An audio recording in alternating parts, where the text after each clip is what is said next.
Bonjour, on est le 29 octobre 2020 avec un mois d'octobre qui, comme vous pouvez le constater, en ce jeudi 29 octobre, comme on est le 29, on approche de la fin du mois qui va jusqu'au 31 pour le mois d'octobre et on a une journée qui est un petit peu nébuleuse avec des nuages de tout acabit qui se mélangent à du bleu foncé, du gris, voilà, des nuages plus sombres et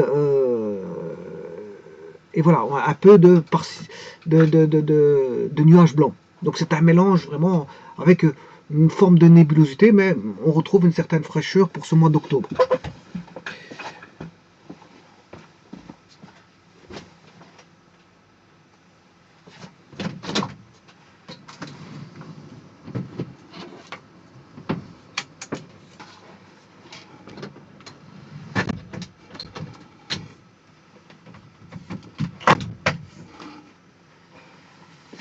Voilà, et on ressent quelques vents apparents qui forment cette fraîcheur.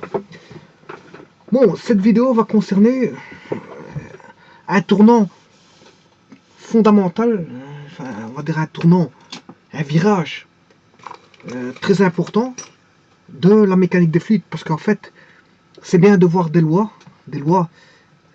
qui sont basées sur des hypothèses pour établir des relations, hein, des hypothèses, afin d'établir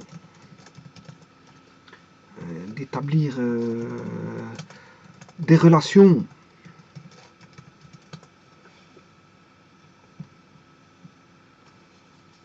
en rapport avec la mécanique des fluides, hein, bien sûr.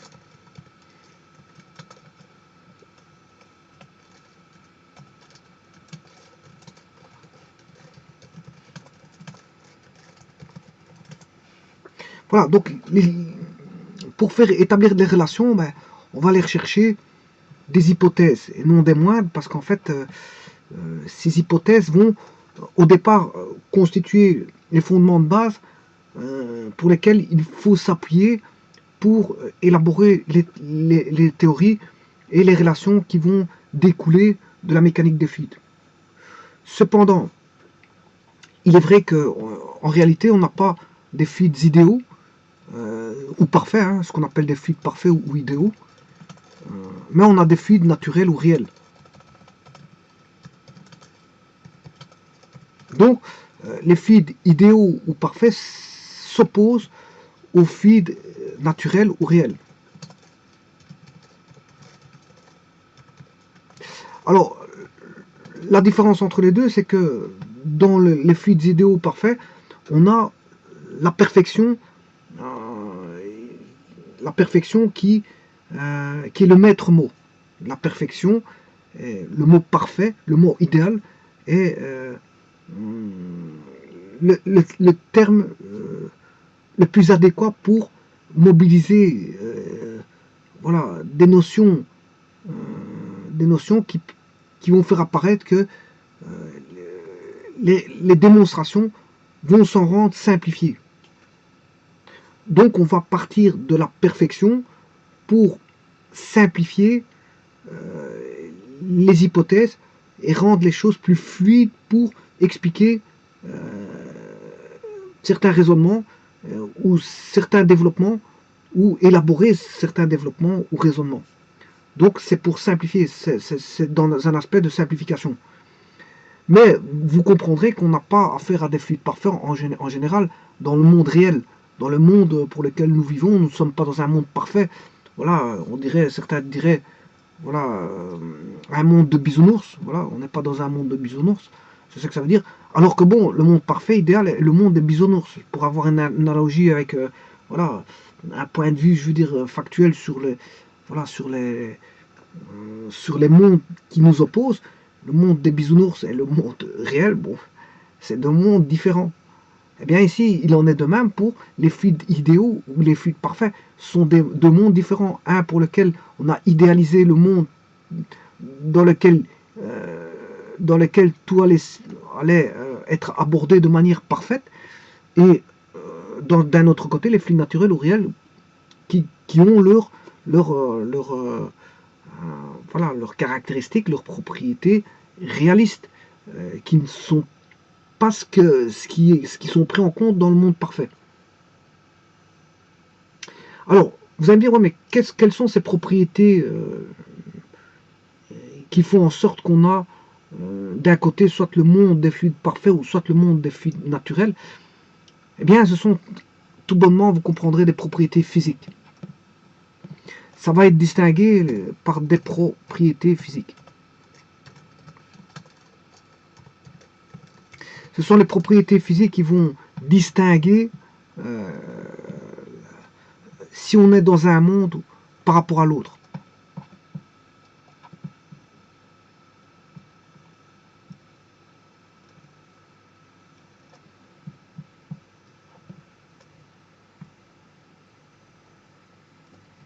Alors, de quel monde, quelles sont ces propriétés physiques pour lesquelles bon, on a l'appartenance à un monde, ou quelles sont les propriétés physiques qu'on a dans un autre monde? Ben, ce sont les mêmes propriétés, mais adaptées face à la situation.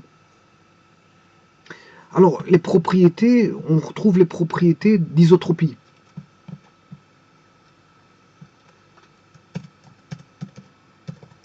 Alors, l'isotropie, ça caractérise l'identité des propriétés dans toutes les directions possibles et imaginables. Voilà, c'est ce qu'on appelle l'isotropie. Si on n'a pas d'isotropie, voilà, c'est anisotropie. Le mot contraire à isotropie, c'est l'anisotropie. Alors, l'isotropie, bien sûr, c'est les propriétés, les mêmes propriétés, c'est une entité des mêmes propriétés dans toutes les directions possibles et imaginables. Et il s'avère que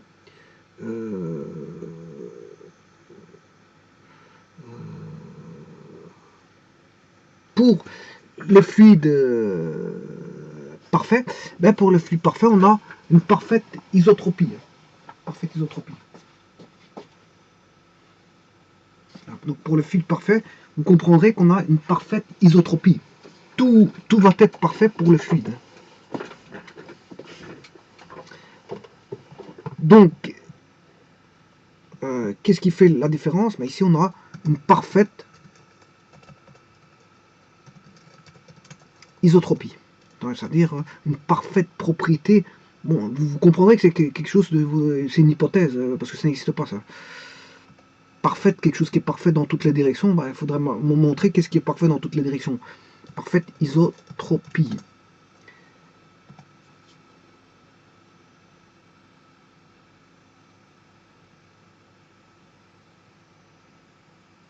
On peut avoir des défauts, hein. On peut avoir des défauts, imaginons qu'on trouve une structure qui est parfaite, mais il y a toujours des défauts. Il y a toujours des défauts. Voilà, la perfection à 100%, bon, pour moi, je ne sais pas si ça existe. Hein. Voilà, même si on pourrait caractériser une structure parfaite, mais on pourrait toujours trouver une défaillance. Une défaillance quelque part.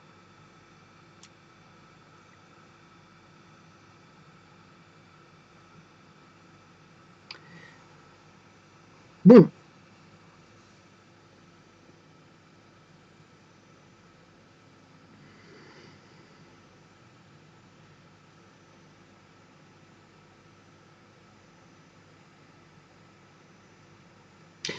Parfaite, ça veut dire une parfaite isotropie, ça voudrait dire une parfaite identité des propriétés dans toutes les directions. Hein. Ah bon, c'est à voir si il y a des systèmes comme ça qui existent réellement. Voilà, c'est à voir. Enfin, pour moi, je veux dire, ce serait peut-être plausible, mais bon, ce serait difficilement possible de trouver. Difficilement possible parce que en général, la nature bon, fait des choses, je veux dire, imparfaites. Hein. Pas forcément parfaites. Hein. Je veux dire, prenez un être humain, vous prenez son axe, ben, on n'a pas la perfection, je veux dire, de ce qui est à gauche par rapport à ce qui est à droite. Il y a toujours voilà, des défauts. Pourtant, il y a une symétrie. On croirait à une symétrie parfaite d'un axe de symétrie, mais voilà, bon, voilà, on peut toujours trouver à droite et à gauche quelque chose qui ne serait pas similaire. Hein. Donc on n'aurait pas une parfaite symétrie, c'est ça que je veux dire par là. Pour un être humain, voilà. Si je prends un axe de symétrie, ben je peux trouver... Bon, on n'a pas la même chose forcément, ce qui est pas, pourtant ça paraît la même chose, mais peut-être que si je vais rechercher un petit doigt fait peut-être 1 millimètre en plus que le même doigt du côté du bras, enfin de la main gauche.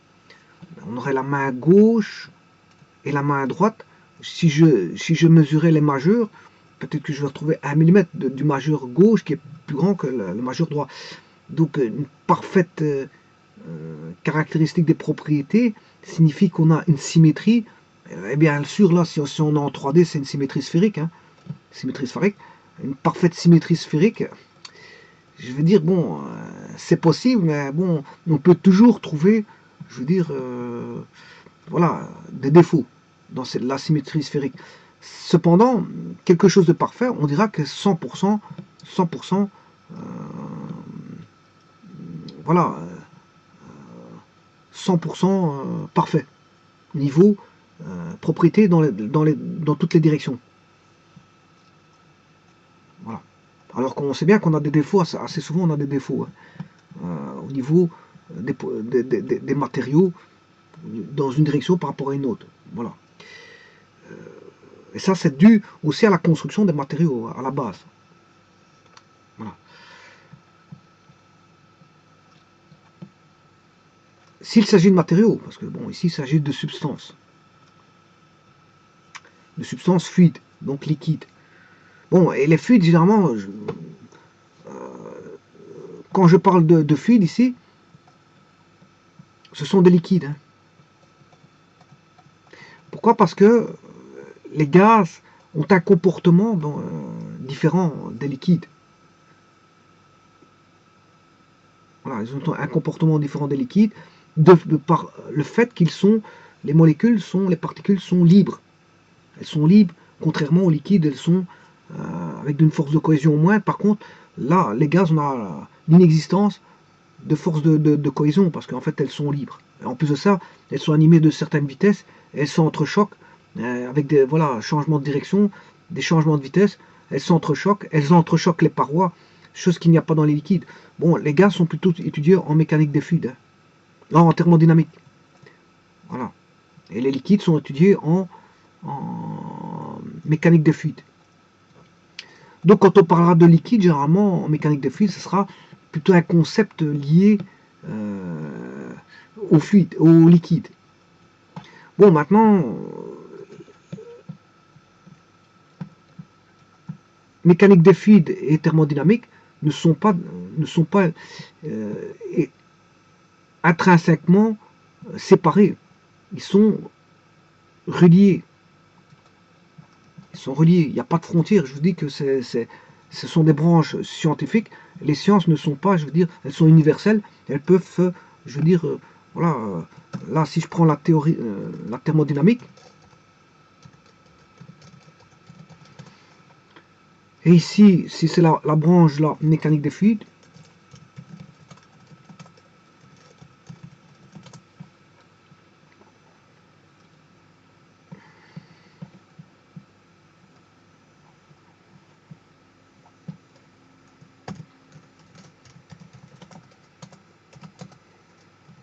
eh bien, il n'y a pas de frontières.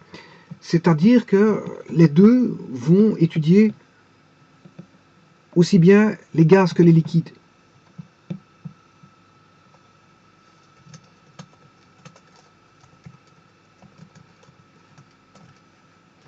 Non, mais la mécanique des fluides est plus propice à étudier les liquides, mais elle peut étudier les gaz, les lois des gaz. Elle peut étudier les gaz, voilà, s'accaparer des substances gazeuses et faire des études sur la circulation des gaz, par exemple. Voilà. À ce moment-là, il faudra dire qu'on a affaire à un gaz. Le tout, c'est de définir au départ sa substance. C'est de dire que le système est un gaz ou un liquide. Et il en est de même pour la mécanique, la thermodynamique. La thermodynamique ne va pas étudier que les gaz. Elle peut étudier les solutions liquides par exemple, les solutions de vapeur, les solutions de vapeur. Voilà. Donc il n'y a pas de frontière possible et imaginable. Je veux dire, on peut étudier aussi bien en mécanique des fluides, voilà, des gaz que des liquides. Mais à ce moment-là, il faut dès le départ, quand on fait des études, se dire si on va manipuler un gaz ou un liquide. Et ça a son importance parce que leurs comportements ne sont pas les mêmes. Vous voyez, parce qu'un liquide n'est pas un gaz n'est pas liquide. Pourtant, ils sont tous les deux fluides. Bon, ils ont tous les deux un écoulement, mais bon, pas le même. Ils n'ont pas le même écoulement. Un liquide, ça reste un liquide. Alors que bon, voilà, un liquide, ça reste un liquide.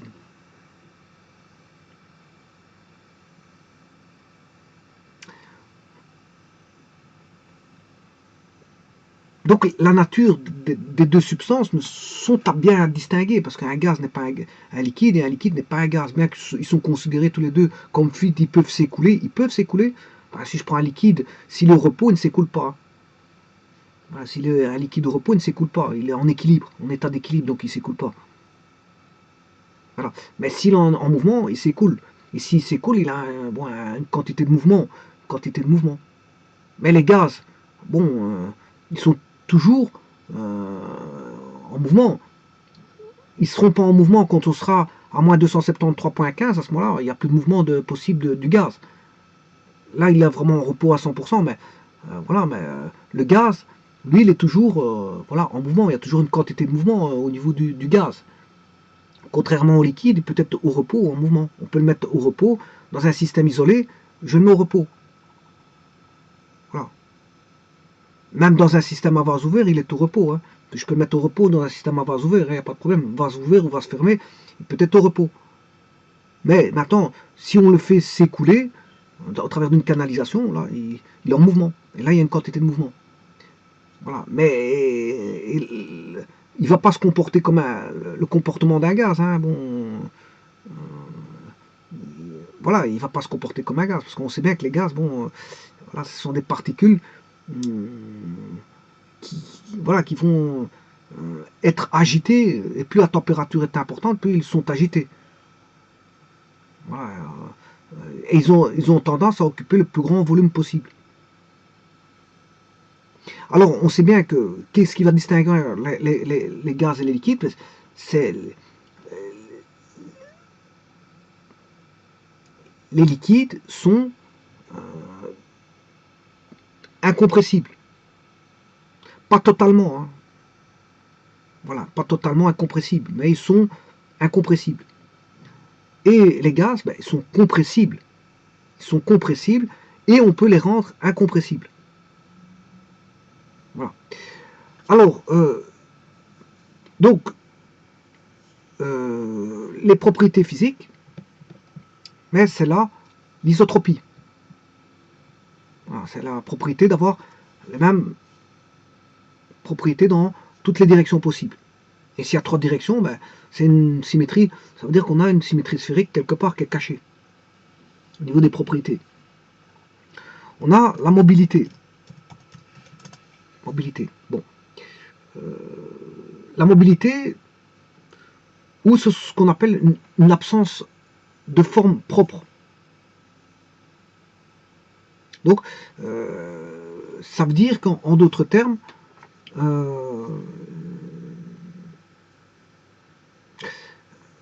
les fluides prennent n'importe quelle forme possible par, par l'entremise de déformation. Bon, ils vont se déformer. Bon, les fluides, ils prennent n'importe quelle forme, ce qu'on appelle une déformation, hein, ils vont se déformer. Par un petit effort, ils vont se déformer. Voilà, c'est ce que j'appelle la mobilité. Bon, la mobilité, c'est ça. C'est l'absence de forme propre, c'est-à-dire une forme variable, donc une espèce de forme de déformation. Donc ils peuvent prendre une forme quelconque, notamment celle du récipient qui les contient. Voilà. Et c'est à cause justement de leur mobilité qu'un effort infiniment petit peut justement entraîner une déformation finie. Voilà. Et donc, c'est ce qu'on appelle la mobilité. Donc, c'est une propriété physique.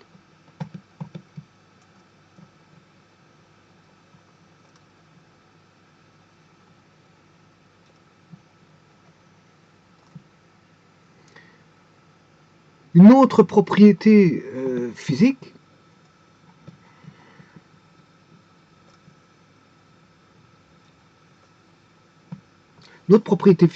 c'est ce qu'on appelle la viscosité.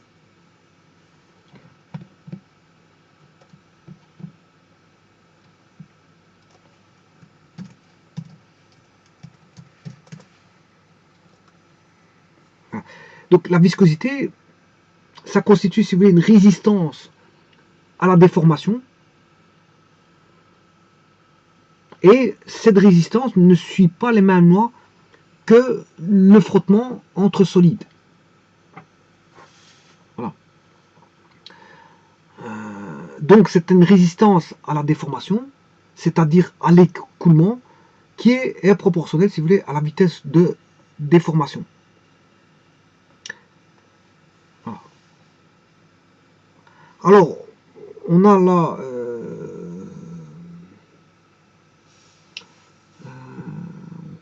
on parle plutôt de viscosité, plutôt que parler de viscosité, on peut parler de ce qui n'est pas l'inverse de la viscosité, c'est la fluidité. On peut parler en termes de fluidité.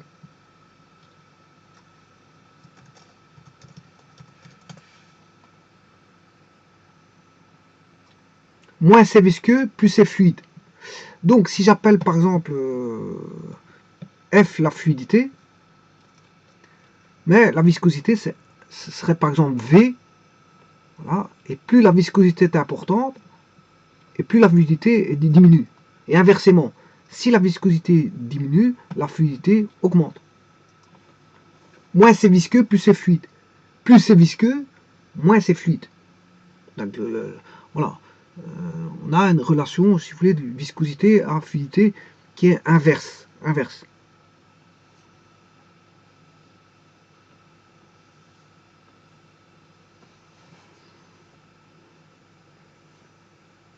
Et enfin, vous savez qu'il y a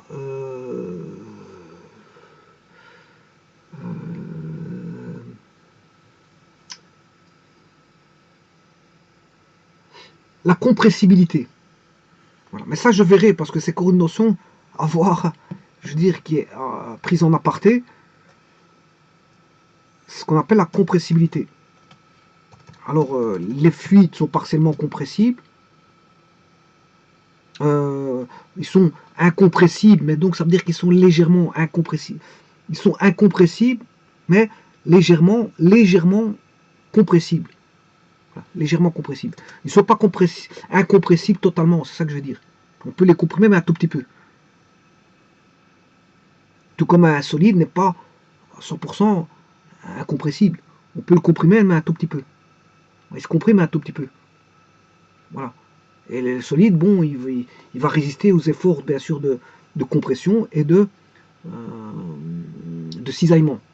Mais à un moment donné, si vous poussez la force davantage, c'est normal qu'il va se réduire. Hein, il va être, voilà, il va se, comment est-ce qu'on appelle ça, si vous comprimez, il va s'aplatir, voilà. Par contre, si vous comprimez un fluide, un liquide, ben, il va essayer de déborder sur les à côté. S'il n'y a pas de, voilà, s'il n'y a pas quelque chose qui le retient correctement, mais il va se déformer, il va s'écouler, il va glisser vers en transversal par rapport à la compression. Voilà. Donc les fluides résistent, enfin les solides résistent à la compression et au cisaillement, alors que bon, les fluides non, ils ne résistent pas à la compression. Voilà, ils vont s'écouler, avoir un glissement, avoir des forces tangentielles. Quand vous avez comprimé, il va y avoir des forces tangentielles qui vont aller une force de transversale qui vont aller sur les à côté. Voilà. Donc ici, il y a la propriété de physique de compressibilité. Compressibilité. Donc bon, on a l'isotropie, la mobilité, la viscosité, la fluidité, fluidité reliée avec la viscosité, la compressibilité. Voilà. Et ça, ce sont les maîtres mots de ce qui va faire en sorte qu'on va distinguer un fluide parfait d'un fluide non parfait, ou d'un fluide idéal, ou d'un fluide naturel ou réel. Alors, pour ce qui est du fluide parfait, on aura une parfaite isotropie. Donc on aura considéré que les propriétés sont parfaitement identiques dans toutes les directions possibles. On aura une parfaite mobilité. Une parfaite mobilité. Ah.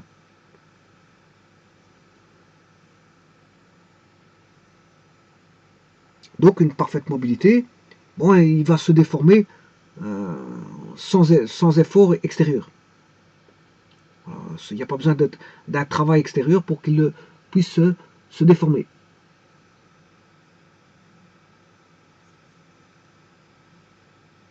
Donc, toute déformation va s'effectuer sans travail. On aura une parfaite mobilité. Voilà, il va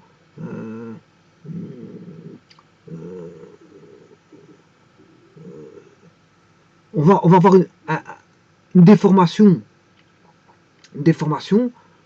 sans travail extérieur en fait. Voilà, on va pouvoir avoir des déformations sans travail extérieur. Voilà, ça c'est une parfaite mobilité.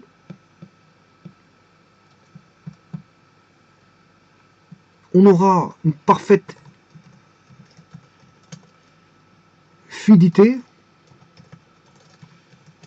c'est-à-dire une viscosité nulle. On n'aura pas de viscosité. C'est-à-dire qu'on n'aura pas de force tangentielle. Rappelez-vous qu'il existe des forces normales qui est la pression et des forces tangentielles qui seront responsables. Rappelez-vous de ça, je vous ai montré qu'il existe des forces normales qui constituent la pression au sein de sur la surface, mais il existe aussi des forces tangentielles, hein, et on peut décomposer suivant deux tangentes à la surface, T1, T2, alors que là il y a une normale à la surface. Ça je vous ai montré. Voilà, et donc il n'y a pas d'effort, il n'y a pas une composante de la force qui va se décomposer suivant T1, T2. Donc on n'a pas de force tangentielle, on n'a qu'une force normale. Donc ce qui veut dire, une des conséquences de la parfaite fluidité, c'est qu'on a l'absence complète de viscosité. Et si on a l'absence complète de viscosité, ben, on a l'absence de frottement. Donc dans un fluide parfait, on n'a pas de frottement. Et ça veut dire que toute déformation va s'effectuer. C'est pour ça qu'on a une parfaite mobilité. On a une parfaite mobilité parce qu'on a une parfaite fluidité. Voilà, la parfaite fluidité va engendrer une parfaite mobilité parce que comme on n'a pas de force de frottement, donc pas de, comme on n'a pas de frottement, donc on n'a pas de viscosité. Donc, ce qui veut dire que toute déformation va s'effectuer sans travail, c'est-à-dire avec une parfaite mobilité, puisqu'on a une parfaite fluidité. Voilà. Et le fait qu'on a une parfaite fluidité, ça veut dire qu'on n'a pas de composante tangentielle. Si on n'a pas de composante tangentielle, ça veut dire que le fluide ne peut exercer que des efforts normaux sur un élément bien sûr voisin ou sur une paroi solide. Hein. Bon, sur une paroi solide, la différence sur une paroi solide, si je prends un liquide idéal, la pression est la même partout.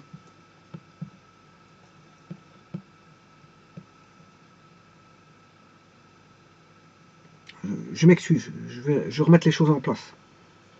Je m'excuse, c'est pas ça que je voulais dire. Ce que je voulais dire, bon, on a un milieu, on a un fluide. Et le fluide, répond à 3 axiomes. En fait, un des axiomes, c'est qu'on a un fluide continu. Un fluide continu. Ça veut dire qu'on a un espace qui est continu. Les savants ont fait des hypothèses dès le départ. Avant de dire qu'un fluide est parfait, ben, il faut définir le mot fluide. Le mot fluide répond à 3 axiomes, dont un des axiomes est on a affaire à un fluide continu. Fluide continu parce qu'on a un espace continu. Espace continu, ça veut dire qu'on a, dans un référentiel 3D, ben, tout point est défini. Ça veut dire qu'entre deux points, on n'a pas de vide. ce qui va engendrer pour un fluide continu, mais que quand il va passer, il va faire un mouvement, il va passer d'un point à l'autre sans passer par des interstices vides. Il ne va pas faire des sauts. Voilà, il ne va pas faire des sauts. Voilà, puisqu'il n'y a pas de vide, il ne fait pas de saut d'un point à l'autre. Voilà, donc tout point existe. Bon, en fait, on a si vous voulez, comment est-ce qu'on appelle ça? Si on parlerait mathématiquement parlant, on dirait qu'il y a une bijection entre les points d'espace et les valeurs de R cube. Donc, fatalement, vous pouvez trouver en tout point une coordonnée avec un repère inertiel posé. Voilà. Avec un repère inertiel. Repère inertiel, c'est purement mécanique, hein, parce que voilà, on ne parle pas de repère inertiel en mathématiques, parce que bon, il n'y a pas de notion de temps là-bas, et il n'y a pas de notion, je veux dire, voilà, de mouvement. Voilà, c'est en mécanique qu'on étudie les mouvements. En mathématiques, la géométrie est figée. Donc là-bas, vous avez des espaces 3D en mathématiques, hein, des espaces euclidiens, 2D ou 3D ou sur une ligne, peu importe. Voilà, mais en tout cas, il n'y a pas de notion de temps, donc on ne parle pas de référentiel inertiel. On parle de référentiel inertiel dans le cadre voilà, de la mécanique. Hein. Parce que il faut chercher un repère fixe. Il faut un repère fixe. Il faut définir un repère fixe, sachant que le vrai espace qui nous entoure est mobile. Est mobile. Il est mobile. La Terre tourne, voilà, la Terre tourne sur elle-même, la Terre tourne autour du Soleil, voilà, etc., etc. Bon, l'univers, voilà, est tout en mouvement, donc voilà, tout tourne, voilà, dans l'univers. Donc, qu'est-ce qui se passe? Ben, fatalement, si tout tourne, il faut bien définir un espace, un repère galiléen ou un repère fixe, ou un repère inertiel, ou repère galiléen. Voilà. Donc, l'espace dans lequel on a posé un repère inertiel pour étudier un système qui est fixé, parce qu'on d'abord on met son système, d'abord on définit son système, hein, en mécanique des fluides, qu'est-ce qu'on fait? La première des choses, c'est de définir un système, et généralement il n'est pas tout seul, hein. On le scinde en un sous-système, il faut définir aussi parfois, assez souvent, un sous-système du système, et bien sûr, il faut définir un repère inertiel. 1D ou 3D, peu importe de l'étude qu'on veut faire, ça c'est l'étude qui va faire en sorte qu'il faut s'orienter, bien sûr. Il y a le connu, l'archi connu. Ben, si la loi est connue au niveau pratique, au niveau expérimental, ben, pour étudier au niveau mathématique, au niveau de la démonstration, ben, on va essayer de orienter la démonstration pour aboutir au résultat expérimental. C'est-à-dire, bien sûr, il y aura bien sûr les hypothèses qu'on aura des fluides continus, des hypothèses qu'on aura des fluides parfaits, mais surtout qu'on aura un sous-système défini correctement et un repère inertiel défini correctement. À partir de là, je veux dire, quand tout est posé correctement et qu'on a tous les éléments pour s'orienter vers ce qui est connu expérimentalement, eh bien, on a tout le chemin qui est tracé pour arriver, je veux dire, au résultat connu par l'expérimentation. Donc on va démontrer ça de façon mathématique, ou de façon scientifique, ou de façon physique, ou thermodynamique, ou par l'entremise de la mécanique des fluides. Et ici, ce sera la mécanique des fluides qui va venir apporter ces notions de force, parce qu'il s'agit de force. Hein. On aura des pressions, des forces. Qu'est-ce que c'est qu'une pression? C'est un scalaire, donc c'est une force par unité de surface. Donc il y aura la notion de force, et donc comme on a en mécanique ici, hein, mécanique des fluides, bien, il y aura la relation de la mécanique, somme des forces extérieures égale à 0, somme des moments des forces extérieures égale à 0. Si on est dans un système, bien sûr, comment est-ce qu'on appelle ça, statique, c'est-à-dire au repos, c'est-à-dire qu'il n'y a rien qui bouge. Hein. Mais maintenant, vous n'aurez pas ces équations-là si on n'est pas en statique. Si on est en dynamique, c'est somme des forces extérieures égale MA, masse fois accélération. Voilà. Attention à ça. Donc, ce que je vous disais, il faut émettre des hypothèses. Les hypothèses, c'est fluide. Le fluide axiomatique avec ces trois axiomes. Et le fluide parfait. En général, ce sera ça, les hypothèses, pour simplifier et définir, et pour faire établir des relations, voilà, de la mécanique des fluides. Bon, alors je vous disais que on a un espace continu 3D, et dans cet espace continu 3D, c'est-à-dire entre deux points, on n'a pas de vide. Voilà, on n'a pas de... Quand s'il y a un éventuel mouvement, on ne passe pas d'un point à un saut d'un autre point parce qu'il y a du vide. Non, comme il n'y a pas de vide, il n'y a pas de saut. On passe d'un point à l'autre. Et comme, justement, la mécanique infinitésimale, enfin, les mathématiques infinitésimales permettent ça, parce qu'entre deux points, il existe toujours un point. Entre deux points intérieurs, dans R, ou dans R cube, puisqu'ici on est dans R cube, R cube c'est bon, c'est x, y, z, hein, voilà. Entre deux points, il existe toujours une coordonnée d'un point. Entre deux points dont on connaît l'abscisse, l'ordonnée et la cote z, eh bien on s'est trouvé entre deux points, on s'est toujours trouvé un point. Ce qui veut dire que si j'assimile à un fluide l'espace continu, voilà, ça veut dire que je viens d'assimiler le fluide à un espace continu, ça veut dire qu'en tout point, le fluide, en tout point, je peux trouver une valeur. Dans un repère inertiel, je peux répertorier tout point du fluide dans un repère inertiel. Il n'y a pas un point qui sera situé entre deux points où il y aura du vide.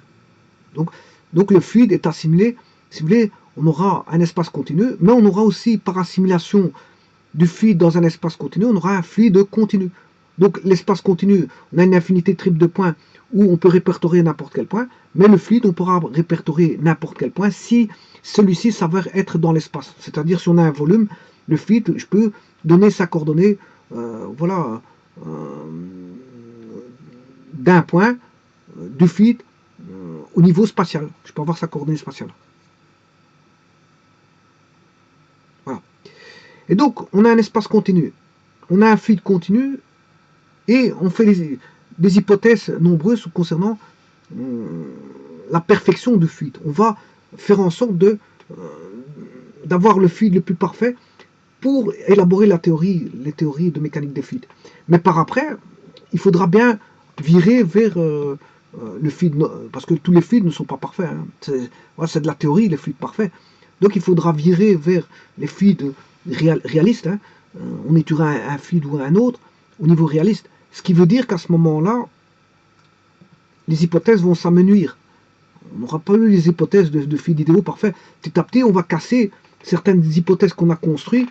Il faudra les défaire parce qu'en fait, elles ne se retrouveront pas, je veux dire, en réalité, dans voilà, le fluide qu'on va étudier, le fluide parfait. Les fluides auront une certaine viscosité, voilà, on n'aura pas une fluidité parfaite. Voilà. On n'aura pas une isotropie parfaite. Voilà. La mobilité ne sera pas parfaite. Voilà, et la compressibilité, ben, ça dépend. La compressibilité, qu'est-ce qu'un fluide? Ben, un fluide, c'est un liquide et un gaz. Bon, alors, si c'est un liquide, un liquide parfait sera un liquide qui sera totalement compressible. Et un gaz parfait sera un gaz complètement compressible. Alors que le liquide sera totalement incompressible. Enfin, je ne sais pas ce que j'ai dit sur les liquides précédemment, mais je le répète parce que je ne sais pas si j'ai fait une erreur ou pas. Voilà. Le liquide, il sera parfaitement incompressible, alors que en temps normal, il n'est pas complètement incompressible. Il est, on va dire, un petit peu compressible, un tout petit peu. Voilà. Donc, mais on peut avoir, pour les liquides parfaits, ce sera incompressibilité totale ou parfaitement incompressible. Pour les gaz, ce sera une compressibilité totale ou parfaite.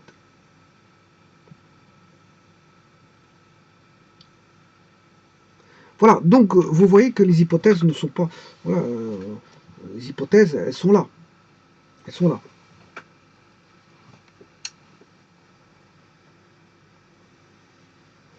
Donc la viscosité parfaite,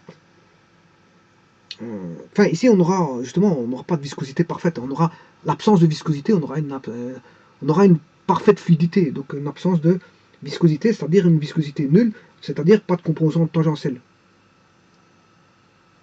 Donc on n'aura pas de, si vous voulez, de résistance à la déformation, voilà. Alors que pour les fluides naturels, on aura une résistance à la déformation, et cette résistance, bien sûr, pour les fluides, elles ne suivent pas les mêmes lois que les frottements entre solides. Voilà. On n'aura pas les mêmes lois que les frottements entre solides. Ça, il faut que ce soit dit. Donc on a, quand on aura une viscosité pour un fluide naturel ou réel, ben, ce sera la résistance à la déformation, à l'écoulement, et il sera proportionnel à la vitesse de déformation. Et bien sûr, on aura ça quand on aura des composantes tangentielles de force, des composantes tangentielles de force.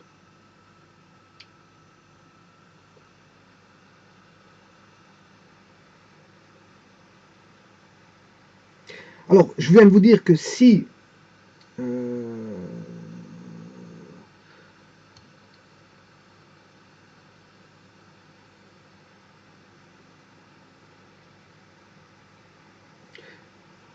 donc dans un fluide réel en mouvement, il existe, si vous voulez, des forces de viscosité.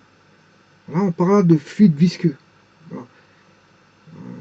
Et dans un fluide parfait, les forces de contact sont toujours perpendiculaires à la surface, d'où on a, voilà, des scissions égales à 0. Des scissions que j'appelle forces de viscosité qui seront nulles dans un fluide parfait. Voilà. Ceci étant dit, maintenant, vous savez ce que c'est que un fluide parfait. Je vais le remettre ici pour que ce soit clair et net. Donc on a une parfaite isotropie, une parfaite mobilité, parfaite fluidité, une parfaite compressibilité. Compressibilité pour les gaz. Une parfaite incompressibilité pour les liquides.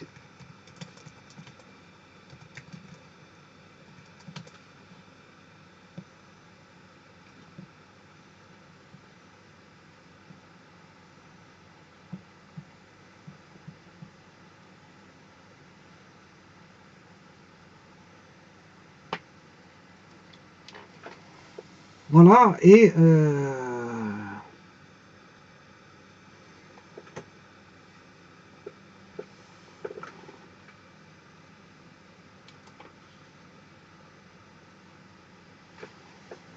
bon, pour la parfaite compressibilité, bien sûr, là on parle de gaz parfait. Hein. C'est la loi des gaz parfaits, PV égale NRT. Là on a la loi des gaz parfaits.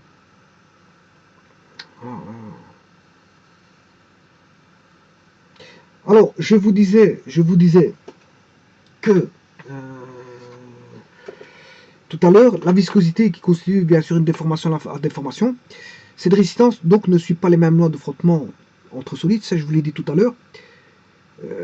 Pour les fluides, les tensions n'obéissent pas à la loi de Hooke, ça vous êtes au courant. Elles sont proportionnelles non pas aux déformations, mais aux vitesses de déformation, je vous l'ai dit tout à l'heure. Donc, elles sont donc, ces vitesses de déformation sont donc nulles, ça vous savez, pour une vitesse relative de déplacement nulle. Si la vitesse de déplacement est nulle, ben, enfin, si la vitesse relative de déplacement est nulle, ben, voilà, si la vitesse relative de déplacement est nulle, bien, c'est-à-dire que c'est à cause de la viscosité. C'est à cause de la viscosité que sous un effort déterminé, la déformation s'effectue avec une vitesse finie.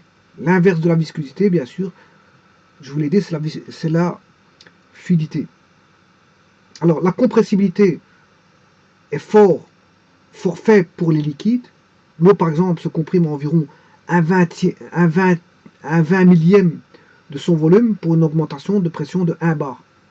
Pour les fluides compressibles, le volume massique est relié à la pression et à la température par des lois compliquées qui sont les équations de Van der Waals. Voilà.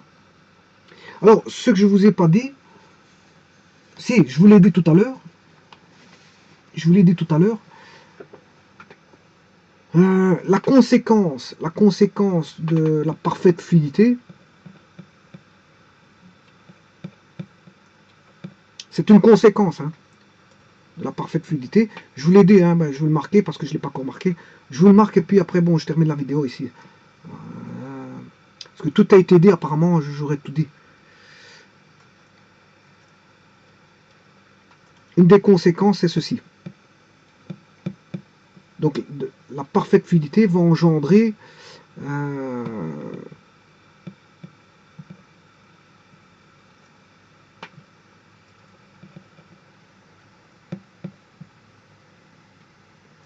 donc, toute déformation s'effectue sans travail. Toute déformation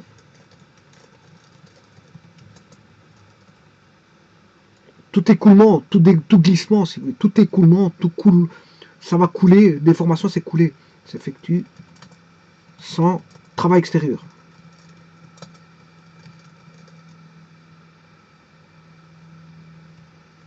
Ou je dirais même sans travail, tout court.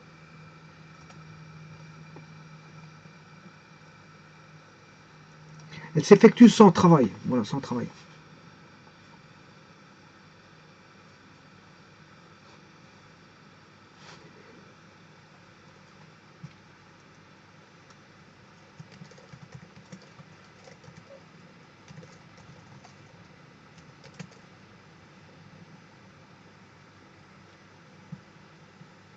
Tout écoulement s'effectue sans travail.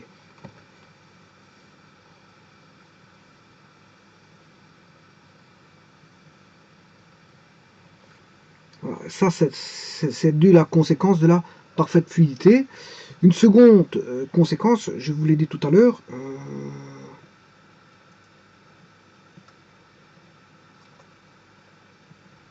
je vais mettre ici, parce que je n'ai plus de place.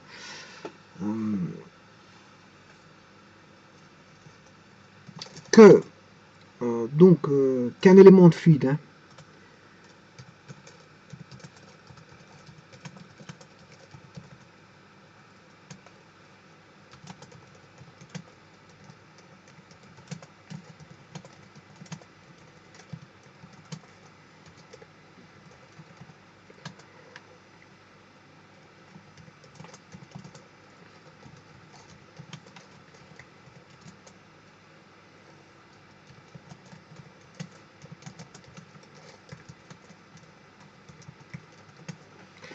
Bon, je vous rappelle que sur une paroi solide, on a l'équilibre de fluide.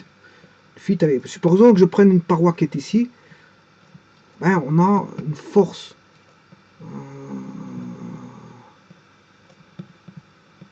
de fluide sur la paroi qui est normale, voilà. Mais on a aussi l'action égale la réaction. On a la paroi, la force du fluide sur la paroi, mais on a la force de la paroi sur le fluide. Donc en d'autres termes, j'ai la force du fluide sur la paroi. Voilà, la force du fluide sur la paroi qui est dans ce sens-là.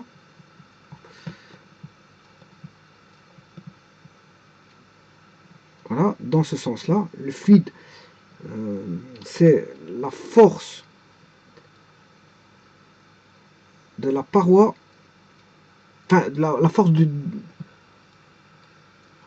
fluide sur la paroi. Alors, l'action égale la réaction parce que le fluide est en équilibre, il ne tombe pas. Si vous retirez la paroi, là il va tomber, le fluide il va s'écouler, mais ici c'est pas le cas parce qu'il est retenu par la paroi. Donc on a la force de la paroi sur le fluide, voilà, qui est égale à la force de la. Donc on a la force de la paroi sur le fluide est égale à l'opposé de la force du fluide sur la paroi. En d'autres termes, la force de la paroi sur le fluide plus la force du fluide sur la paroi égale à 0, l'action égale la réaction. Bon, et les forces sur la paroi n'existent pas partout, hein. Elles n'existent qu'en contact entre le fluide et la paroi. Contrairement où je vous ai dit tout à l'heure qu'on avait un fluide continu, voilà, la pression existe partout, en tout point. Comme il y a des points partout, ben la pression existe partout. On a ce qu'on appelle une variable intensive. C'est-à-dire que la pression existe en tout point. La pression existe en tout point. C'est une grandeur intensive. Voilà. Donc, on a une pression partout dans le fluide. Voilà, mais les pressions de contact, vous comprendrez que ce n'est pas une pression qui existe partout. Les pressions de contact, qu'on appelle des forces pressantes, hein, les forces pressantes, voilà, la force de pression de la paroi du fluide sur la paroi, la pression du fluide sur la paroi est une force pressante. Une force pressante. Et là, cette force pressante n'existe pas partout. Elle n'existe que là où est localisée la paroi. Donc c'est une force, on va dire, locale. Il y a des forces globales qui sont les forces dues à la pression. Ces forces dues à la pression existent partout au sein du fluide. Donc ces forces-là, les forces dues à la pression, sont des forces, ce qu'on appelle des forces globales, où c'est une grandeur intensive. Les forces qui engendrent la pression sont une grandeur intensive. La pression est une grandeur intensive parce qu'elle existe partout. Elle existe globalement partout dans tout le fluide. Par contre, la force pressante, la force du fluide sur la paroi, là c'est une force pressante qui est locale. Elle n'existe que là où localement existe la paroi. Voilà.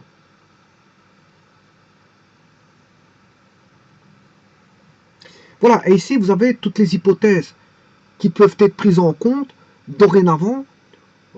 Ça avait déjà été pris en compte dans certaines démonstrations. Hein. Voilà, dans certaines démonstrations, voilà, je vous avais pris en compte ça, mais bon, je vous avais pris ça en compte dans certaines démonstrations. Notamment pour la démonstration suivante. Je vais vous faire un cas pratique de ça en prenant les hypothèses ici que je viens de vous formaliser. Et c'est des hypothèses qui seront toujours usitées, employées, utilisées lors de l'écriture de relations. Alors, je vais vous faire une redémonstration qui a déjà été établie auparavant de manière rigoureuse par une méthode simpliste. Une méthode rigoureuse par une méthode. Voilà, le tout c'est de choisir sa méthode. Je vais choisir ma méthode. Alors, pour faire quoi? Alors, mettons les actions à définir. L'action à définir, c'est de démontrer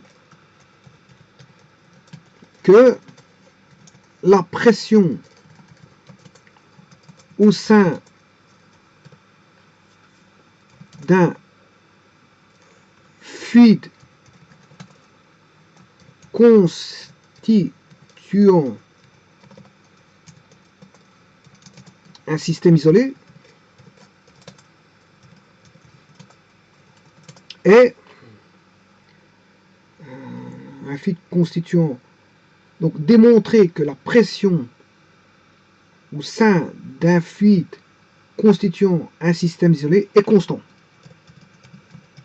Bon, je vais démontrer ça par les théories, enfin, par ce que je viens de mettre en œuvre, hein, c'est-à-dire les définitions de fluide parfait. Alors, ici, on va considérer que la pression au sein d'un fluide constituant un système isolé est constante. Bon. Le fait de dire que j'ai un système isolé, je vais le considérer comme au repos. Donc j'ai un fluide au repos.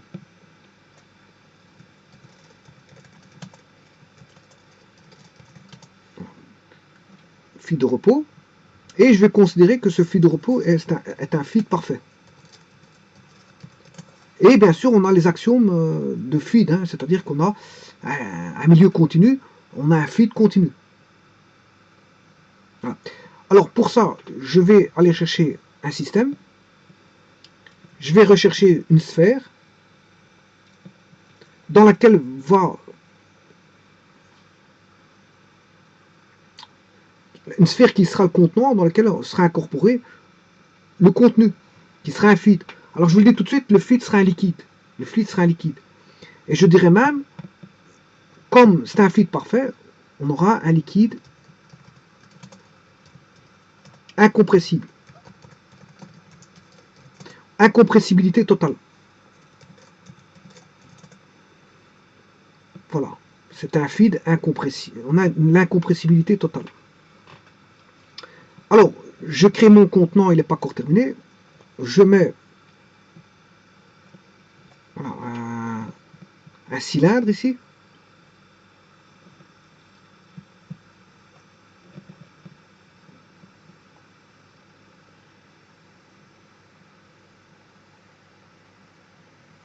Bon, ce cylindre est muni d'un piston coulissant par hypothèse sans frottement.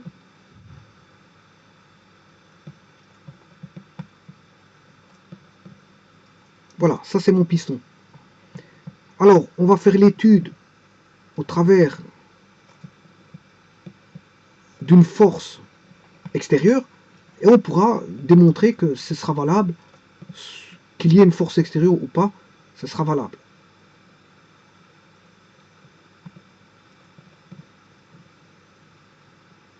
Voilà, on a une force extérieure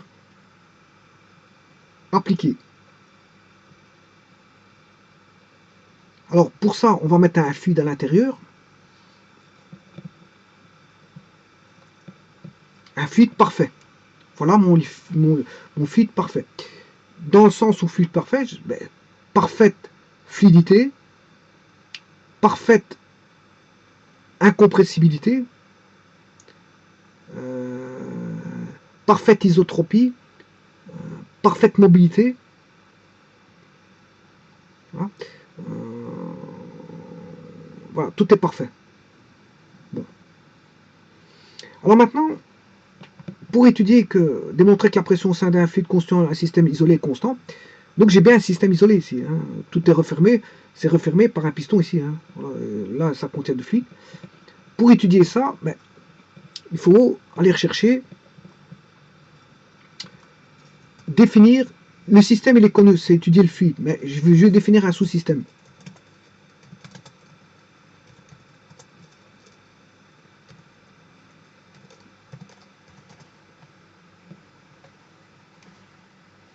Ensuite, je vais définir par rapport à ce sous-système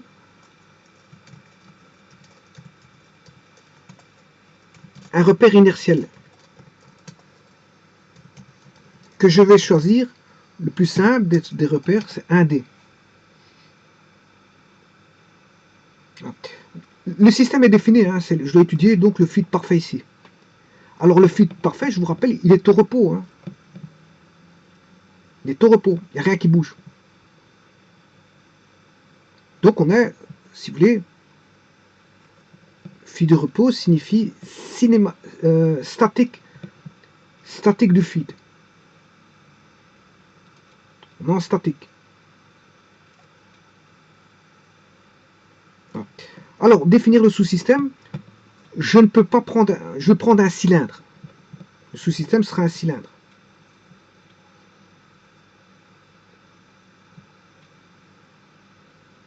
Un cylindre avec, si vous voulez, un cylindre droit avec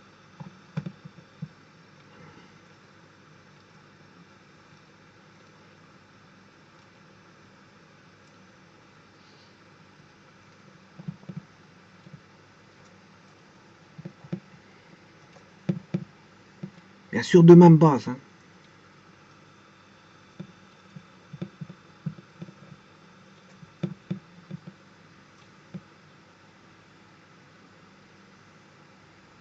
Alors ça, c'est un élément de volume. On a un élément de volume.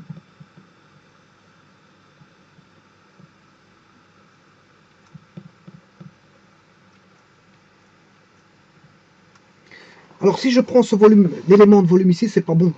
Parce que vous me direz, écoutez, par rapport au fluide, la loi ne serait valable que pour une horizontalité. Donc ça, c'est un cas exceptionnel. Alors pour éviter ça, prenons un autre système. Si je prends un système comme ceci,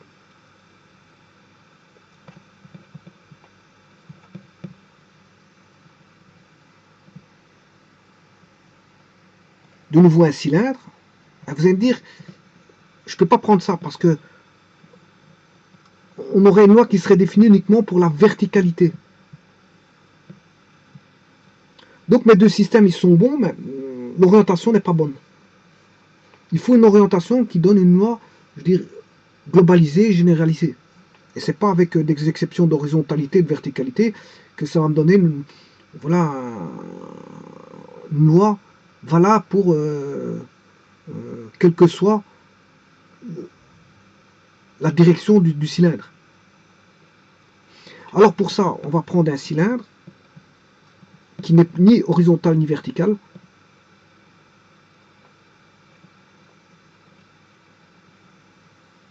Qu'on va prendre comme ceci.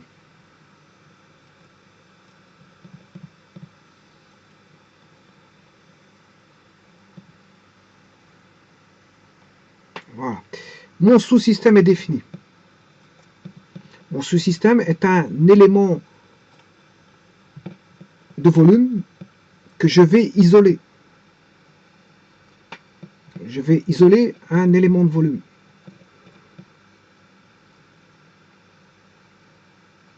Donc, définir le sous-système, c'est fait. Alors, quand j'ai défini mon sous-système, je vais l'isoler. N'oubliez pas qu'on est en statique. Hein. Alors, je vais le garder ici. Pour mes équations, j'ai besoin de ça. Alors maintenant, je vais isoler le système. Là, le système est au repos, il est en équilibre, il n'y a pas de problème.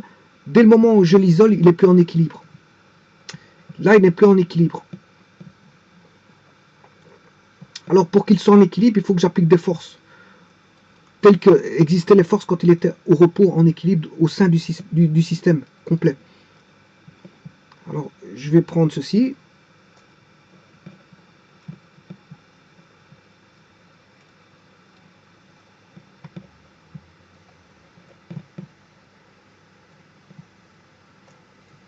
Voilà.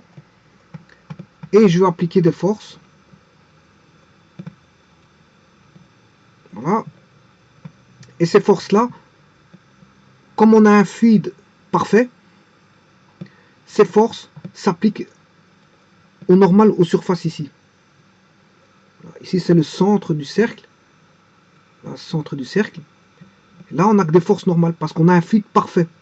Et je vous ai dit tout à l'heure, pour un fluide parfait, hein, que toute déformation s'effectue sans travail, ça oui, ça vous le saviez, mais qu'un élément de fluide ne peut exercer que des forces normales sur un élément voisin ou sur une paroi. Mais ici, il n'y a pas de paroi. Hein. Il n'y a pas de paroi solide. Donc, voilà. Donc il n'y a que des efforts normaux. Il n'y a pas d'efforts tangentiels. Donc, j'applique directement mes forces. Alors, la force, je peux l'appeler delta, parce que c'est une variation de force infinitésimale. Un élément de force, c'est un élément de force. C'est un élément de force. Voilà. Donc cet élément de force, voilà, qui est ici. Là-bas, j'ai un élément de force aussi. Alors, là, je l'appelle delta F1. Voilà. Et là, delta F2. Ils sont normaux aux surfaces. Hein. Est-ce à dire que je suis obligé de mettre le vecteur le vecteur n? Je ne suis pas obligé de le mettre. Hein. Bon, le vecteur n, on sait bien que c'est un vecteur qui est normal à la surface. Hein. Voilà, on a n. Voilà, n. Là-bas, j'ai encore un n qui est normal à la surface. Voilà. Comme c'est les mêmes surfaces, c'est les mêmes n. Les n, les normales sont les mêmes. Et je vais m'en servir de ce n pour faire un vecteur de base de mon repère inertiel en 1D. Alors, les surfaces, ben, c'est delta S. Là, on a delta S. Les surfaces n'ont pas changé. Elles sont les mêmes. Maintenant, je vais appliquer les équations de la statique. Somme des forces totales égale à 0. Somme des forces extérieures totales égale à 0. Voilà. Je mets un repère inertiel. Voilà. Je définis un repère inertiel. Ici, il est 1D. Bon, je le fais passer, voilà, par le centre ici. Et pour pas qu'il gêne, je vais le reculer comme ceci. En tout cas, il est parallèle. Voilà. Parce qu'il gêne. Si je le mets sur le trajet de deux forces, on ne verra plus les deux forces.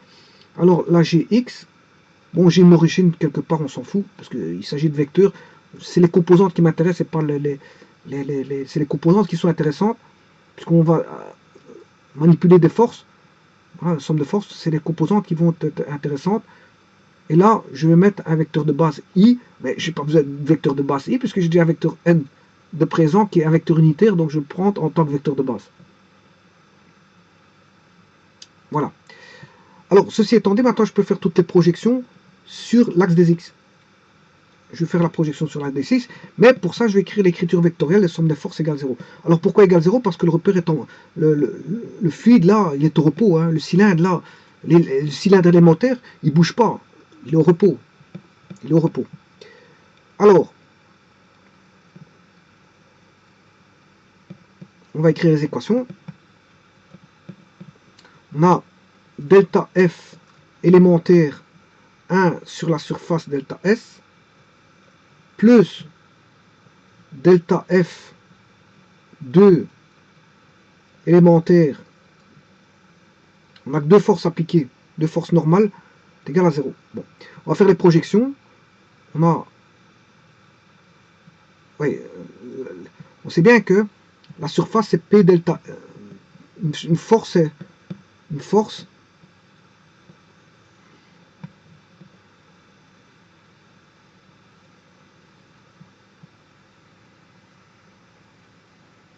C'est une force par unité de surface, ça fait une pression. Donc je repassais par la pression, justement parce que je dois montrer que la pression au sein d'un fluide et constituant un système isolé est constant. Donc voilà. Donc c'est P est égal à F sur S. Donc F est égal à P fois S. P fois S. Voilà.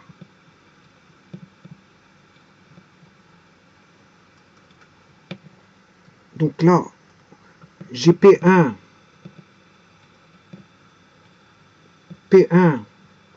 fois delta S. Voilà. Alors delta F1, bien sûr, j'ai projeté sur N. Hein. Voilà comment faire ça? Bien, je vais faire ceci. Je vais faire le produit scalaire. Je vais projeter sur X fois N. Voilà. Plus delta F2 fois N. Là, égale 0 fois N.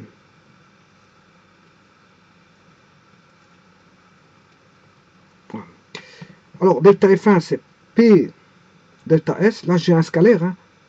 Non, ceci, c'est un scalaire. Je projette, c'est P delta S plus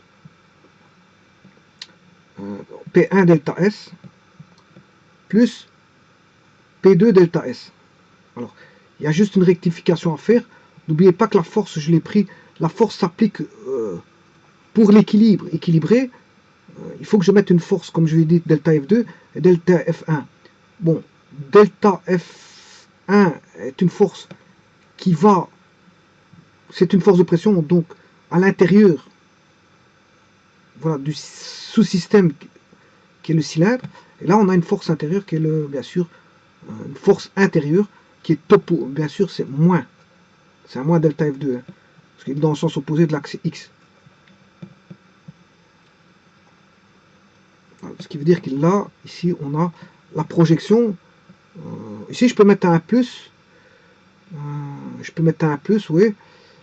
Simplement, mais en projection, ça va donner un moins. Je peux mettre le moins ici. Ou ici, d'accord, plus. Ouais, il est encore plus ici. Ici, je peux encore le mettre plus, mais je fais en sorte que là en projection, ça va donner une valeur négative. Voilà. Donc, ça va donner une valeur négative parce que si je projette, bon, il est dans le sens contraire de l'axe. Voilà, donc, ça va donner un moins ici. Et ça donne 0. Ce qui veut dire que soit je divise tout par ds, delta S qui est différent de 0, hein, delta S c'est différent de 0, et j'ai P1 égale P2, P1 moins P2 égale 0, donc P1 égale P2. Ou, si vous voulez, je peux écrire ceci, P1 moins P2, c'est la même chose, hein. Voilà, c'est une deuxième voie, je mets en évidence delta S, là, delta S étant différent de 0, ben, le produit on a un produit nul, P1 moins P2 égale 0, donc on a P1 égale P2, et vous démontrez comme ceci que la pression en 1 égale la pression en 2, et c'est valable quel que soit le point du système de départ. Du système. Parce que là, on a un sous-système. C'est valable pour le sous-système, donc ce sera valable pour tout le système. Donc on aura quoi? Rappelez-vous le système qui était ici, avec, voilà, ça sera vrai qu'on ait une force ou pas, hein, extérieure. Hein. En absence de toute force extérieure, on peut dire quoi? Quand on a un système isolé comme ceci, eh bien, la pression est la même partout. Voilà, quand on a un fluide de repos comme ceci, hein, on a un fluide de repos, la pression, un fluide idéal bien sûr au repos, la pression est la même partout, en tout point. Donc, PI égale PJ, quel que soit IJ appartenant, quel que soit IJ appartenant au fluide. Le fluide, bien sûr, qui est ici.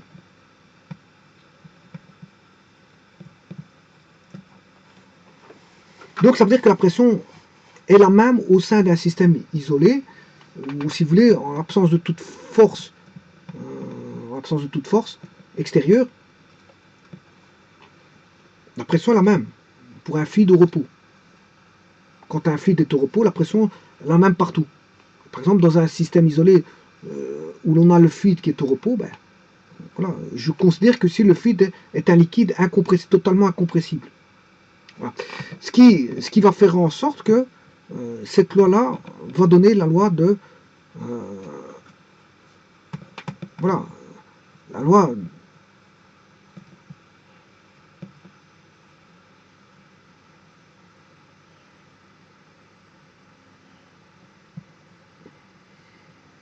des vases communicants. C'est-à-dire vous allez avoir voilà, une communication. Ici, on a un piston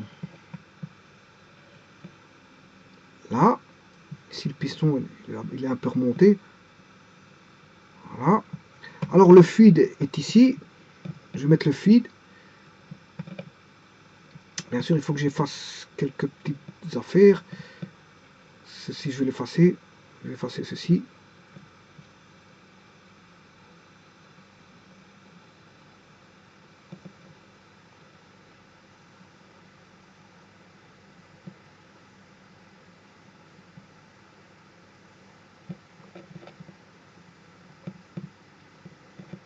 Voilà, le fluide et les pistons sont là. Voilà. On applique une force ici. Voilà, j'applique une force ici et une force là. Voilà. Alors,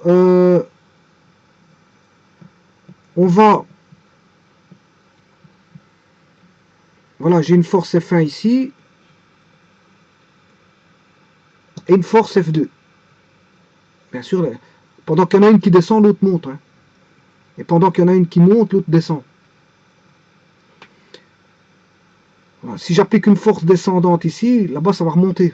Mais si vous appliquez une force descendante ici, là-bas ça va remonter. C'est normal. Je vais expliquer pourquoi. Parce que justement, d'après la démonstration que je viens de faire, la pression est constante partout, elle est la même partout. la pression est la même partout, elle est constante hein, en tout point. Ça veut dire que la pression, elle se communique de proche en proche et va servir voilà, de fuite pour déplacer, enfin va servir, un piston pourrait être utilisé pour voilà, pour manipuler, je veux dire, un deuxième piston. Voilà, le feed est un feed qui va se déplacer par l'entremise du piston. La pression restant constante, ben, elle va faire remonter le second piston.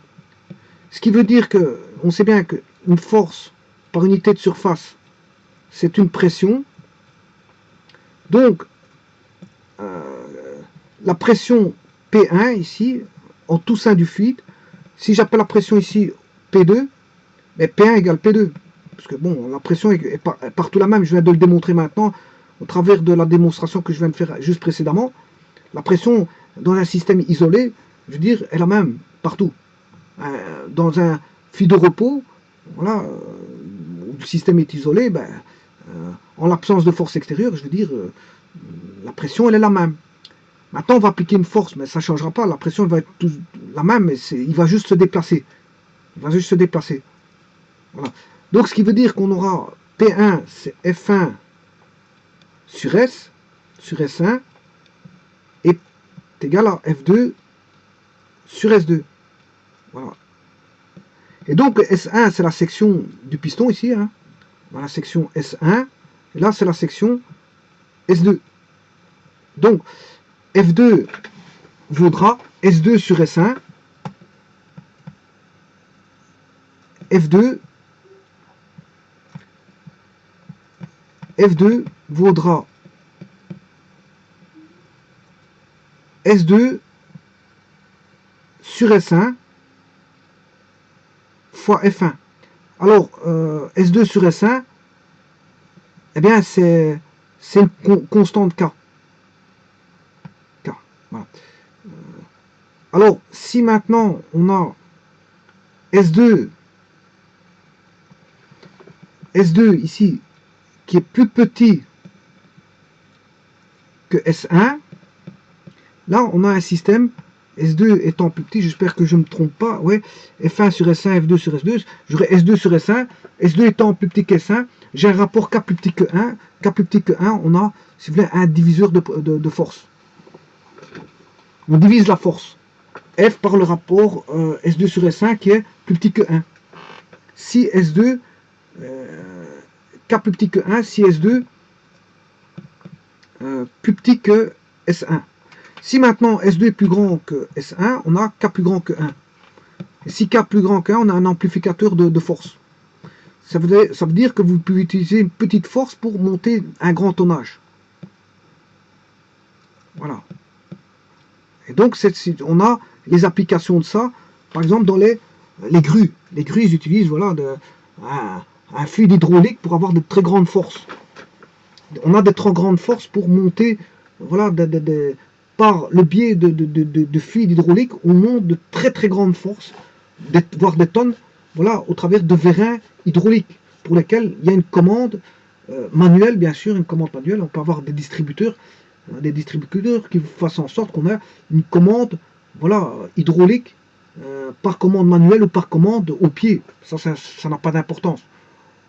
Combien même on pourrait même commander par électro-hydraulique, par élément électro-hydraulique. Même en envoyer des signaux, on peut faire ce qu'on veut maintenant. Par automatisme, on peut faire ce qu'on veut. Il y aura un circuit de commande, et voilà, un circuit de commande électronique et un circuit de commande de puissance. Voilà, on aurait une petite commande et une grosse commande. Une petite commande manuelle, avec des petits signaux, qui ferait en sorte qu'on aurait des plus gros courants quelque part, et puis on aurait une plus grosse commande voilà, mécanique par des plus gros courants. Tout est possible, hein, on peut faire des transformations de tout ce qu'on veut, de courant, tension, tout ce qu'on veut. Voilà, on peut transformer des puissances mécaniques, tout ce qu'on veut. Là, c'est justement une transformation de puissance mécanique. Hein. C'est comme un transformateur électrique, ça correspondrait au transformateur électrique. Hein.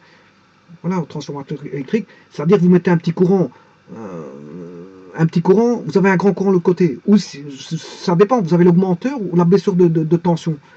Vous pouvez avoir un transfert d'impédance, enfin un transfert d'isolement, je m'excuse, un transfert d'isolement, ou un transfert galvanique. Là, à ce moment-là, on a I1 égale I2, U1 égale, voilà, I1 égale I2. On a la même puissance d'un côté que de l'autre côté pour le transfert galvanique. Maintenant, pour un augmenteur de tension, on aura une tension plus élevée au secondaire. Voilà, et une tension plus petite au primaire. Pour voilà, un augmenteur de tension, mais pour un abaisseur de tension, on aurait une tension plus petite au secondaire par rapport au primaire. Donc ça, on a l'équivalent de ça au niveau électrique, qui est le transformateur électrique. Ça, on va dire que c'est un transformateur de force, transformateur de force, puisqu'il permet d'amplifier la force si K est plus grand que 1. Maintenant, il permet de réduire la force si K est plus petit que 1. Voilà, on aurait le circuit primaire qui serait ici, commande au primaire, pour une action, si vous voulez, au secondaire. Et on a vraiment l'analogie qui est le transformateur électrique de ça. Transformateur électrique, c'est un petit peu ça. Voilà. Alors maintenant, pour éviter de faire, bon, de m'étaler sur beaucoup de choses, ici, ce qui va se passer, c'est que, bien sûr, ça c'est fortement utilisé, par exemple en mécanique, vous voulez monter, si vous utilisez un vérin pour changer de pneu, un vérin pneumatique, ben, c'est un fluide qui est là-dedans, et à l'aide d'une force manuelle, vous montez votre voiture, hein. C'est ce principe-là, c'est le principe de Pascal. Pourquoi? Parce qu'on a une pression constante au sein au sein du fluide. La pression est constante. Donc, si vous manipulez le vérin, enfin le piston d'un côté, si vous manipulez le piston, la pression ne peut rester que constante, donc le fluide va être pressé. S'il est pressé d'un côté, il est pressé de l'autre côté. Voilà, il est pressé avec une certaine force, mais comme il y a une certaine section donnée, une force, une section, ben, la pression n'est pas la même, hein, d'un côté comme de l'autre. Voilà. Alors maintenant, ça ce sont ce qu'on appelle les systèmes hydrauliques, à ne pas confondre avec un système pneumatique où là c'est de l'air comprimé. On a toujours de l'air comprimé qui est de l'air qu'on comprime à travers d'un compresseur. Là il faut un compresseur. Remarquez qu'ici le fluide, s'il n'y a pas de perte de fluide, ben, s'il n'y a pas un problème, voilà, qu'il n'y a pas d'écoulement de fluide, parce que s'il y a un écoulement de fluide, il faut résoudre le problème. Hein. Il faut que ce soit étanche complètement, ou voir où est le problème, pourquoi il y a un écoulement de fluide. Mais le fluide doit rester étanche, doit avoir une pression constante à l'intérieur et pas avoir des pertes de pression. Voilà, ça, je vous le dis. Il ne peut pas avoir des pertes de charge là-dedans dans le circuit. Voilà, donc il faut un circuit étanche. Qui dit circuit étanche, dit que tout fonctionne correctement. Mais ça veut dire que le fluide est toujours à l'intérieur. Par contre, dans les systèmes pneumatiques, c'est pas la même chose. On crée de l'air comprimé au travers d'un compresseur. D'ailleurs, quand il n'y a plus assez d'air comprimé dans le compresseur, il se met à reconstruire via un piston qui va comprimer de l'air extérieur, hein, l'air provenant de l'extérieur, il va le comprimer pour avoir une certaine pression d'air comprimé au sein du réservoir. Là, ça fonctionne à l'aide d'un réservoir qui va fournir de la pression, de l'air comprimé, mais c'est pas un fluide, d'accord, mais c'est pas un liquide comme le fluide hydraulique ici. Là, c'est un liquide, c'est un liquide hydraulique. Alors, je vous rappelle que c'est un liquide incompressible, hein, partiellement incompressible, partiellement, il est incompressible, mais pas totalement, parce que bon, c'est légèrement le comprimer, légèrement. Il n'est pas totalement, c'est pas un fluide parfait. Le problème, il est là. On sait légèrement le comprimer, légèrement, mais il est incompressible. En général, globalement, il est incompressible, globalement. Bien qu'il y ait une petite touche où on peut, je veux dire, le comprimer, mais bon, voilà, c'est très faible. On n'a pas à faire un liquide parfait. Par contre, quand on utilise, ça c'est pour le liquide, système hydraulique, système pneumatique, c'est un gaz. Les gaz sont compressibles. Hein. Donc ça ne fonctionne pas de la même manière que le système hydraulique. Je m'excuse. Le système pneumatique fonctionne avec un réservoir d'air comprimé qui se fabrique continuellement. On va rechercher de l'air. D'ailleurs, vous l'entendez tourner. Ce compresseur, quand il fait intervenir de l'air comprimé. Voilà, quand il absorbe de l'air comprimé, vous l'entendez travailler. Il le comprime l'air comprimé. Voilà, et puis bon, à un moment, il stoppe. Il voit bien via un capteur qu'il a suffisamment d'air comprimé, donc voilà, il ne travaille plus. Il travaillera que quand il a en dessous d'un certain niveau d'air comprimé. Voilà. Puis, bon, il remplit l'air comprimé, et ainsi de suite, toujours comme continuellement. Une fois qu'il est en dessous d'un niveau, ben, il remplit. Quand il arrive à un niveau maximum, il arrête.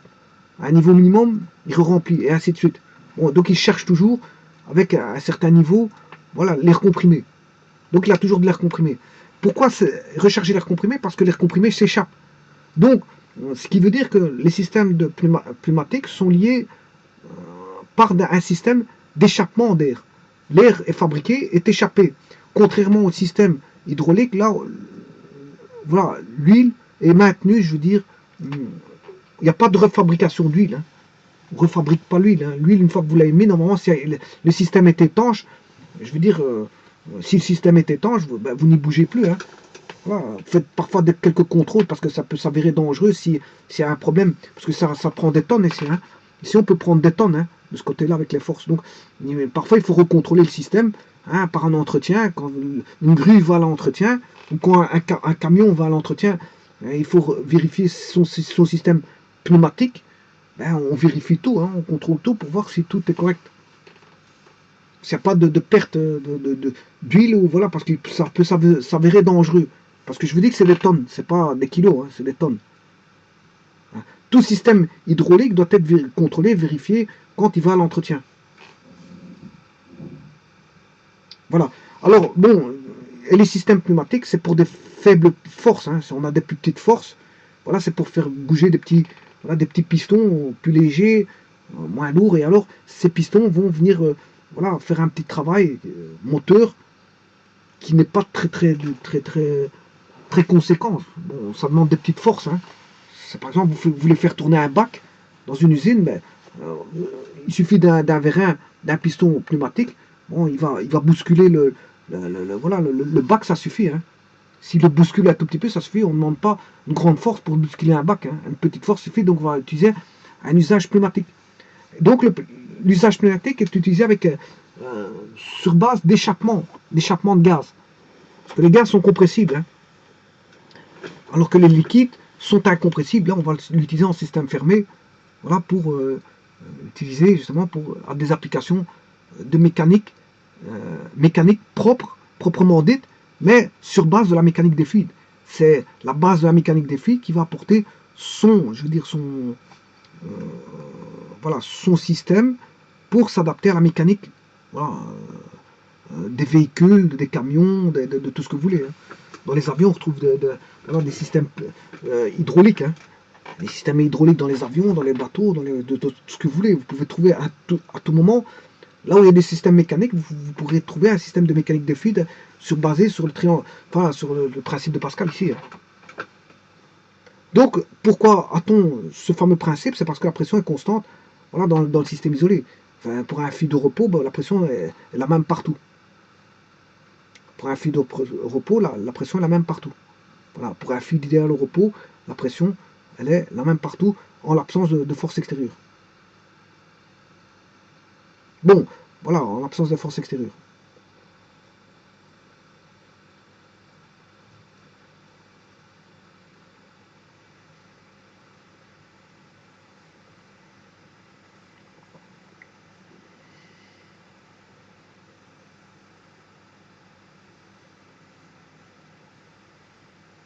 Voilà, je vous remercie beaucoup.